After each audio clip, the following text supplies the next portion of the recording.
Hello అండి అందరికీ. Egg కర్రీని ఒకసారి ఇలా ట్రై చేసి చూడండి. చాలా అంటే చాలా బాగుంటుంది. చాలా సింపుల్గా చేసేసుకోవచ్చు.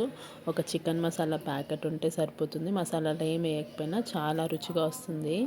అందుకోసం ఒక ప్యాన్ తీసుకొని అందులో ఆయిల్ తీసుకొని ఆయిల్ హీట్ అయిన తర్వాత ఎగ్స్ ఇలా హాఫ్ కట్ చేసుకోవాలండి. బాయిల్డ్ ఎగ్స్ని ఇలా ఫ్రై చేసుకుంటే ఎగ్స్ హాఫ్లో బాగా ఉడికి చాలా టేస్టీగా ఉంటాయి ఆయిల్లో ఫ్రై అయినందుకు. ఒక సైడ్ ఉడికిన తర్వాత దాన్ని ఫ్లిప్ చేసుకోవాలి ఇంకో సైడ్కి. మరొక సైడ్ కూడా బాగా కాల్చుకోవాలండి.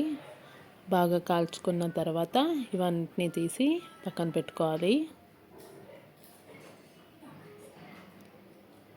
ఇప్పుడు ఇదే బౌల్లో కొద్దిగా ఆయిల్ యాడ్ చేసుకొని అందులోకి బిర్యానీ ఆకు, కొద్దిగా సాజీరా, చెక్క, ఇలాచి, లవంగా అవి కూడా వేసి అవి కొద్దిగా ఫ్రై అవ్వగానే అందులోకి ఆనియన్స్ వేసుకోవాలండి.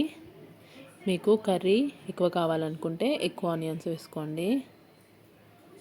ఆనియన్స్ బాగా ఫ్రై అయిన తర్వాత అందులోకి ఫ్రెష్గా దంచి పెట్టుకున్న అల్లం వెల్లుల్లి పేస్ట్ వేసుకుంటున్నాను.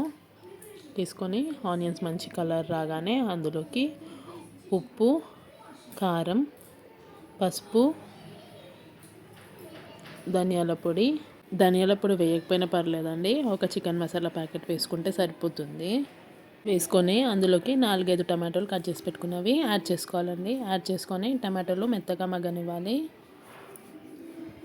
మెత్తగా మగ్గే వరకు ఉడికించుకొని అందులోకి కొద్దిగా చింతపండు రసం యాడ్ చేసుకోవాలి. యాడ్ చేసుకొని ఒకసారి బాగా కలిపేసుకొని టమాటాలు మెత్తగా ఉడికే వరకు ఉంచుకోవాలి.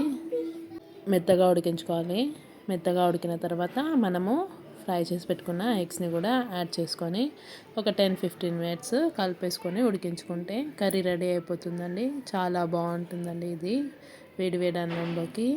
సింపుల్ ఎగ్ కర్రీ చాలా టేస్టీగా ఉంటుంది. ఒకసారి ట్రై చేసి చూడండి ఈ మెథడ్ని. నచ్చితే లైక్ చేయండి. Thank you for watching.